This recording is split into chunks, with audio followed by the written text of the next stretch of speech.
విన్నాను. బ్రిటిష్ ప్రభుత్వం లేదు, అదే బ్రిటిష్ ప్రభుత్వంపై తిరగబడుతున్న దేశభక్తి చంపేస్తున్నాడగా. అవునా? చంపలేంటి, బ్రిటిష్ ప్రభుత్వం తిరగబడుతున్నాం. బ్రిటిష్ ప్రభుత్వంపై తిరుగుబాటు లేనితో బలపడుతుంది. వారు చేసే అన్యాయం గురించి మాట్లాడితే మనం చంపుతారా? మనల్ని చంపేదిగా వారు జోడించారు.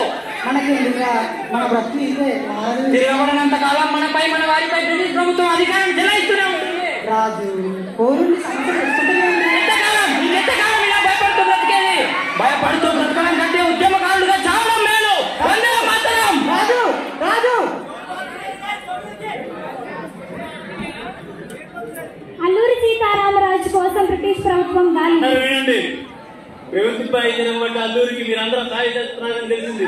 అది నిజమైన తెలిసిందో మమ్మల్ని చేయమనేస్తాం. అల్లూరి దారి తెలిస్తే ఆ సమాచారం అందించండి. మీకేముంది?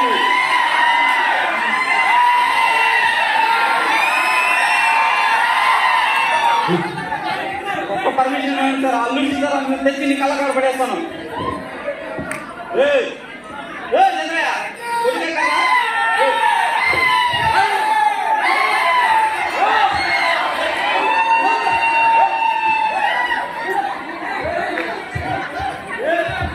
కొడుకు ప్రాణాలతో కావాలంటే అల్లూరి సీతారామరాజు ఈ రోజు సాయంత్రంలో మా కాళ్ళ కాడ పడేస్తాను.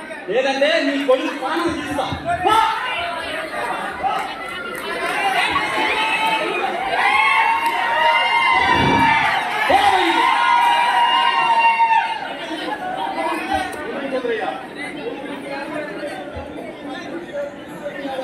వాళ్ళు ఇలా చేస్తారా?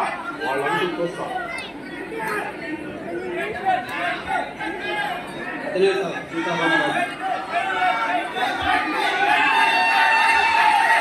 Welcome Ramaraju, welcome. మీకోసం మా బ్రిటిష్ ప్రభుత్వం ఎదురు చూస్తుంది. బ్రిటిష్ ప్రభుత్వం ఢిల్లీ పాఠశాల ఎంత ఒక్కడి సలాములు కొట్టినప్పుడు ఎక్కడుంది నీ బ్రిటిష్ ప్రభుత్వం? ఎత్తిన గుడ్డల మూడలు ఎత్తుకొని మస్తకం పేరిట ఊరు తిరిగినప్పుడు ఎక్కడుంది నీ బ్రిటిష్ ప్రభుత్వం?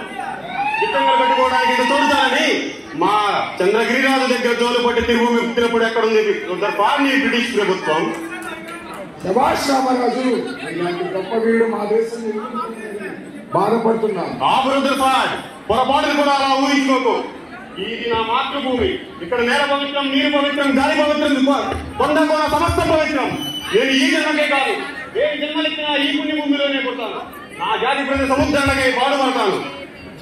ఈ దేశం మీ దేశం, ఇది ఒక బానిస దేశం. మీకు స్వతంత్రం కావాలంటే మా బ్రిటిష్ ప్రభుత్వాన్ని అడుక్కోవాలి రామరాజు. స్వరాజ్యం ఒకరిస్తే పుచ్చుకునే భిక్షం కాదు, పోరాడి సాధించుకునే హక్కు. రక్త మాంసాలు పణంగా పెట్టి రక్షించుకోవాల్సిన వరం. అయినా నేను కోరుకునేది సంపన్నులు, మేధావులు జీవించే స్వరాజ్యం కాదు.